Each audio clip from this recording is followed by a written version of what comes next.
సంగారెడ్డి జిల్లా పట్టపగలు జోగిపేట పట్టణ నడి రోడ్డుపై భారీ చోరీ జరిగింది. నాందేడ్ అఖిల ప్రధాన రహదారి పోలీస్ స్టేషన్ పక్కన ఆగి ఉన్న కారు అద్దాలు పగలగొట్టి 10 లక్షలను చోరీ చేశారు అగంతకులు. రిటైర్డ్ విద్యుత్ ఏడీ అధికారి ఎస్బీఐ బ్యాంకు నుండి డబ్బులు డ్రా చేశారు రవీందర్ రెడ్డి. పోలీసులను ఆశ్రయించాడు బాధితుడు రవీందర్ రెడ్డి. సీసీ కెమెరాల ఫుటేజ్ను పరిశీలిస్తున్నారు పోలీసులు.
మనకి అర్థం బ్రేక్ తెప్పిస్తున్నా మనకు ఎక్కడి సైడ్ ఇక్కడ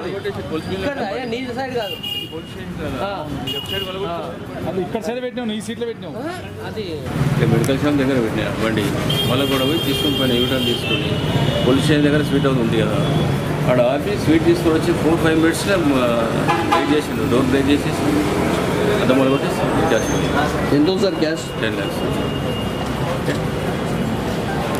Hi everybody, this is Kiriti Damaraju.